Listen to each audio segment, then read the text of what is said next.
Morning, Michael. Two Knife Guys. Last night I had that phenomenal awesome steak, and I used this Stealthfyre Bushrunner to do it. So today I'm going to dig it up. I'm going to take a look at how it held up. That 340 stainless, having the fire inside of it.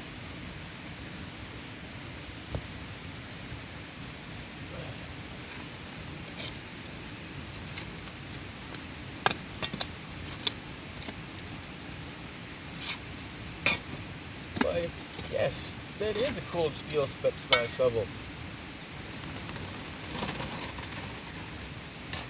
Okay, so there is quite a bit of warping in that panel. It held together. You can see how far the heat bled out. This is what I wanted to show you yesterday that I couldn't make a video of me building this. And I'm going to be honest, because this is, I'm not sugarcoat things. The first time I built this was watching Grey's Anatomy in the bedroom, and it went together pretty easy. The second time I tried to build it was yesterday, the day before yesterday, here at camp, and it was so frustrating that I walked away from it for a day. I came back to it yesterday, and the creator mentions bending these tabs. So I bent them quite a bit to get things locked together, and it works.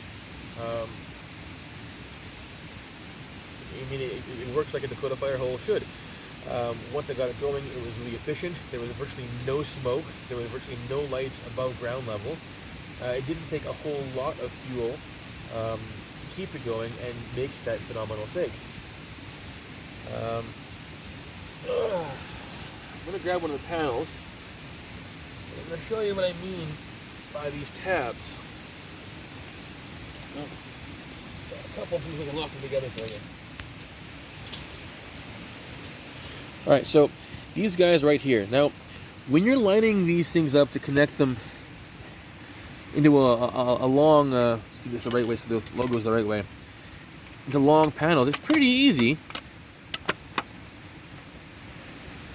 Pop that together. Pop that together. It's pretty easy to get them to stay in place.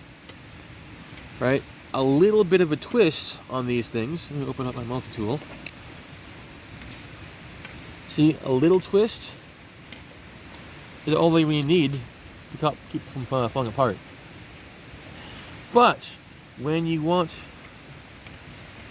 to take them apart, you got to bend them back just so.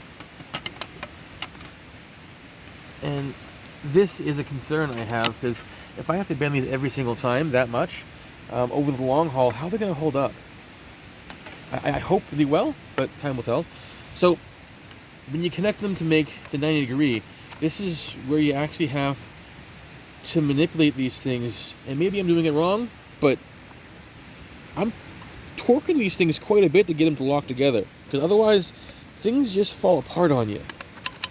There.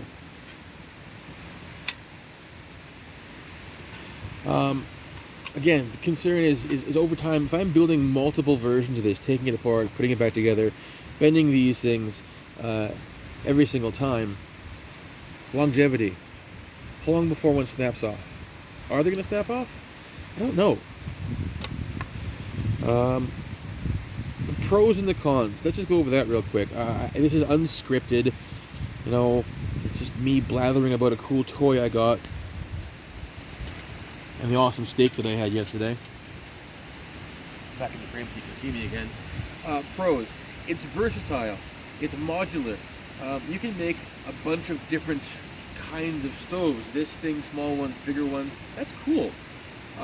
If you don't need to take a whole bunch of these things, you can take just a few. That's cool. Once you have it together, it does work well. I couldn't have a Dakota fire hole here in this kind of terrain. There's too many rocks. It was hard enough to dig this trench to bury it in. So it's cool. I like that. Made my steak super tasty. Didn't require a lot of fuel. Super efficient. No smoke. The cons. It was frustrating at first to put together. That really is the biggest one. I know, I'm sorry. I'm supposed to be wearing gloves while handling these things because they're sharp edges. I like to live dangerously.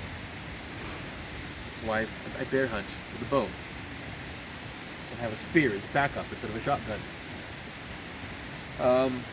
Enough about my craziness. Yeah, so the con really is just, it's frustrating at first to get them together. Once you have that licked, pretty freaking cool. This is just the first time I've used it. There'll be more videos. There'll be more tasty steaks. And there'll be more of me blathering into a camera. Until next time, go outside and play.